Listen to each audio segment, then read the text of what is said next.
falling rocks, blood-strewn faces, screams for help. You see a young child. She's covered in blood, crawling from under a rock. You grab her hand to pull her out, but she is trapped. There is no way out. Scenes like this are commonplace when a disaster strikes. Hi, good morning, fellow CNM students. My name is Jasmine, and my team and I are presenting on Team Rubicon, a disaster relief aid organization. I will now walk you through some of the organization background and the situation. My team will then continue to share with you on our research and campaign. But first, who is Team Rubicon? Now, TR is an American-based non-profit organization that involves military veterans in providing disaster relief work. They are constantly faced with scenes like the one I shared at the beginning. This map shows the geographical areas of TR's current operations. As an international disaster relief organization, TR is always on the lookout for countries to help out in.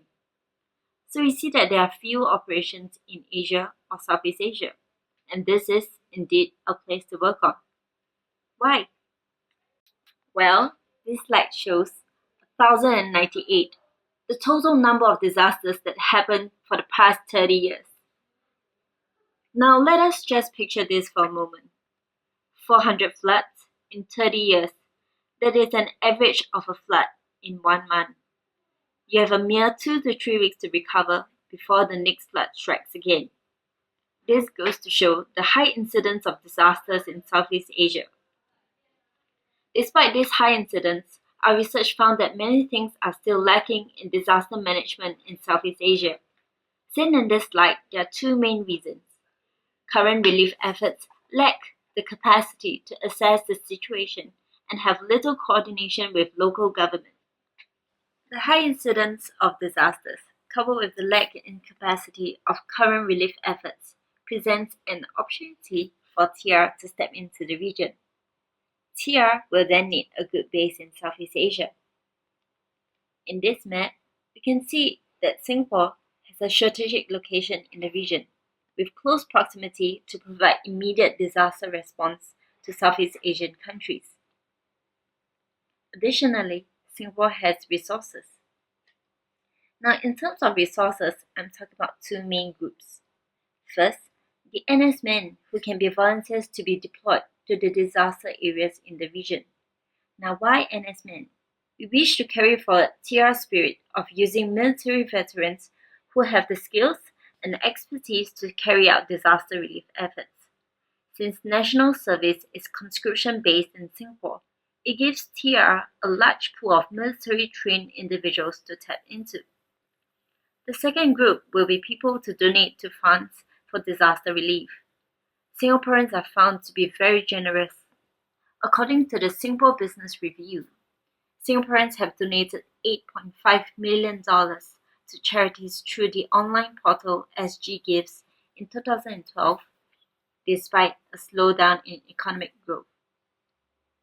Our proposed campaign will then target these 2 main groups: Singaporeans above 18 years old, who are citizens who have served or are currently serving the military, and are capable of making independent decisions when it comes to donating. Now, in order to understand the target audience better before planning the campaign, our team has collected primary data by conducting both qualitative in-depth interviews as well as quantitative surveys. The reason why we did both quantity and quality research is because there is insufficient secondary data for us. Firstly, we conducted in-depth interviews with a sample size of 15 individuals. The objective of the interview is to identify factors that will influence the interviewee's attitudes towards volunteering for humanitarian aid and giving. We followed the functional motivation theory as it follows through the motivation of volunteering itself. There are 6 functions in this framework, which we use to construct the interview questions. The results from the interviews were then used to create our campaign. For the interview, we categorized our interviewees into two groups. Out of our 15 interviewees, 11 of them had volunteering experiences, while 4 of them had no volunteering experience. Social function was mentioned in both groups of interviewees. They also mentioned many factors that would prevent them from volunteering for humanitarian aid. Also, one key thing to point out is that both groups mentioned a sense of disconnection with victims from disaster, since there is no natural disasters in Singapore. Currently, most of the interviewees in both groups are donating money to credible organizations. They feel that it is the most easy, convenient, and direct way to help the needy. Most interviewees also feel that humanitarian aid deployment would require a range of skills, and some of them also said that what they learned from the army can be easily transferable to survive in disaster areas. Next, for our quantitative research, we conducted an online survey with 250 respondents. The survey aims to understand their awareness of TR, their communication preferences, and attitudes towards humanitarian aid and giving. As you can see, 3% of our respondents are aware of Team Rubicon. Now, this is despite a high awareness of other humanitarian aid organizations like Red Cross and many others at 64%. Therefore, TR must raise their awareness in Singapore. Next, look at their attitudes towards volunteering and giving. About 2/3 of the respondents are willing to volunteer for humanitarian aid, while almost 80% of them are willing to donate for disaster relief efforts. Out of this 80%, 85% of them are willing to donate under $100. Now, when asked about their communication preferences, the top 3 media channels that our respondents mostly use are Facebook, Twitter, and YouTube. Currently, they are hearing volunteering opportunities through their schools, word of mouth, and Facebook. Despite that, our respondents state that they would like to be contacted for volunteering opportunities through social media and email. I shall now hand over the time to Kana to continue on our research. Thank you, Jasmine. So for issue tracking, we have identified 5 issues that will potentially affect TR Singapore, and they follow the STEEP framework. So out of these 5 issues, the top 3 issues are social, economic, and environmental. So for the social issue, in our analysis and an article from Straits Times show that NS men are open to participating for humanitarian relief work. Several articles published in Today also talk about how NS men can help in region building. In the recent National Day rally, the government has also institutionalized volunteerism in the Youth Volunteer Corps. Therefore, we can expect future Singaporeans to have greater inclination to volunteering. Economic issues showed that the fiscal cost of natural disaster varies and is unpredictable. At the same time, our issue tracking also shows that there is a culture of giving in Singapore. This means that fundraising initiatives by TR will not come as an unexpected surprise to Singaporeans. The environmental factor generally favors the operation of TR in Singapore. Despite being nested in the midst of Southeast Asia, Singapore is well shielded by the virtue of its location. Therefore, Singapore can better focus on helping the region. So on the whole, our issue tracking shows that Singapore is a good base for TR to extend their disaster relief network. Moving on to our culture report, we found a lot of things from our culture report, but what we found very relevant to our campaign is on the giving scene in Singapore and how Singaporeans work to raise donations together. And this is also in line with our issue tracking. Therefore, with this insight, we can plan our campaign better to suit and reach out to our target audience, set up a volunteer base in Singapore. Because we believe that Singapore provides the necessary relief resources for more timely and effective disaster relief in the Southeast Asia region. We have also done our SWOT analysis. Some of the more relevant analyses will be that TR has established a quick response for international disaster, the various opportunities as Singapore has the relevant resources of NS men and active participation in fundraising, and a track of general lack of awareness of TR among our target audience. But for our campaign, we have decided to use the SO pairing by using the strength of TR to exploit the opportunities in Singapore. So to sum it all in a sentence, TR can take the opportunity to tap into this large pool of military-trained personnel and capitalize on Singaporeans' generosity to contribute to the funds for disaster relief operations in the region. Therefore, our goal of the campaign is to build and maintain TR's presence in Singapore in order to recruit volunteers and amass donations for TR relief support in the long term. We have 5 objectives, and our first objective is to increase the awareness of Team Rubicon and its opportunities for humanitarian aid among the Singapore community above 18 years old from 3% to 10% by March 2015. Our second objective is to have 10% of the Singapore community above 18 years old identify the plight of victims in natural disaster by September 2014. Our third objective is to establish TR as an credible disaster relief organization amongst 10% of the Singapore community above 18 years old by May 2015. Our fourth objective, to recruit 120 volunteers among a pool of military-trained individuals in Singapore for TR's volunteer base by May 2015.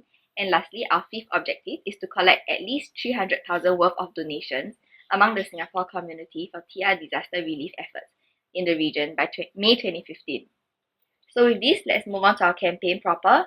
Our campaign will be called Operation Transformer, and our slogan is From Compassion to Action. This campaign message aims to convert their compassionate feeling into behavioral actions, and this is our campaign banner. So in our first objective to increase awareness, we have 2 strategies. The first strategy is to launch Operation Transformer through traditional media. So we'll be sending out media kits such as our press releases and posters to various media outlets like our local dailies, such as Lian He Zao Bao and Straits Times. Our second strategy is to create and maintain a social media presence, and we'll be doing so through various platforms, such as a TR Singapore website, which is a branch of TR's main US website. There will also be TR Singapore Facebook page, Twitter account, and YouTube page. So it was fun in our research mentioned earlier that our respondents felt a sense of disconnection with the victims. Therefore, our second objective is to allow Singaporeans identify the plight of victims. Our strategy for this is to let Singaporeans experience what it's like to be in a natural disaster. So firstly, we'll kick off our campaign with a chalk art special event called #SGDisasterArt. This will be a publicity stunt, and 3D stimulated disaster zones will be painted on pavements in 5 different locations to depict the disaster scene. So this will be something like what it will look like. So passerby can actually interact with the chalk art and use #SGDisaster for their social media pages. So this aims to drive traffic to our online platform and create awareness and buzz. So these are some samples of our chalk art posters. So next, we'll also hold a disaster team challenge called the Debris Dash in collaboration with Safra Army Half Marathon. So this will allow participants to experience what it's like either as a rescuer or a victim in a disaster. So now I'll pass the time on to Elizabeth to continue. Thank you. Thanks, Kana. So now let's move on to Objective 3. And here we want to establish the credibility of TR among Singaporeans. So we want to do that by maintaining media relations with bloggers, as well as journalists, to align ourselves with their credibility among their Singaporean audiences. We also seek to establish partnerships with MINDEF to leverage on their platforms and reach out to the NS men, and register with SG Gives as an accredited charity organization. We believe that having such official endorsements will boost the public's confidence of TR. So for Objective 4, we seek to have at least 120 volunteers sign up for our humanitarian aid missions overseas, and our strategy is to do both online as well as offline recruitment. Our message adds on "Go the Distance" to our campaign slogan, which encourages the behavioral action of volunteering in addition to feelings of sympathy alone. So first up, we have our E-Recruitment Portal, as audiences have expressed a desire to be contacted via online platforms for volunteering opportunities. So here's a screenshot of our portal, and volunteers can choose to join a specific mission. They can also register in our generic volunteer pool, where we will contact them via SMS, just like how MINDEF does with its NS men whenever we have a mission. So here are some examples of our recruitment posters, where we encompass the message "From Compassion to Action." Secondly, we will also hold a physical recruitment drive. So What a Relief is our volunteer recruitment cum donation drive. And here, we chose to go with an offline medium to better reach out to members of the general public, whom the entire event is catered for. So for this objective, we'll focus on the recruitment segment of What a Relief. So sign-up booths will be set up for people to volunteer in heartland malls such as Ang Mo Kio Hub and Parkway Parade. And this drive is set to take place for 2 weeks in October and December every year, because these 2 months present the highest frequency of natural disasters. Objective 5 looks at raising at least $300,000 from our fundraising efforts. So once again, here is our message, and it is built upon our current slogan, and we have added on "Every bit counts." So as mentioned by Jasmine earlier, Singaporeans do give, but they give in the small amounts that they feel they can contribute. So we actually want to affirm this effort and stress how every bit counts. It is not the individual amount, but rather the community effort in fundraising. So we have an e-donation portal, and there are 3 ways for members of the public to donate. Firstly, members of the public can choose to give to current missions that they would like to support. And clicking on the mission will actually open an information bar like this explaining the details of the mission. Secondly, they can also choose to give general donations, where money will be used for administrative matters and allocated to donations for future missions. Lastly, they can also choose to give gyro donations.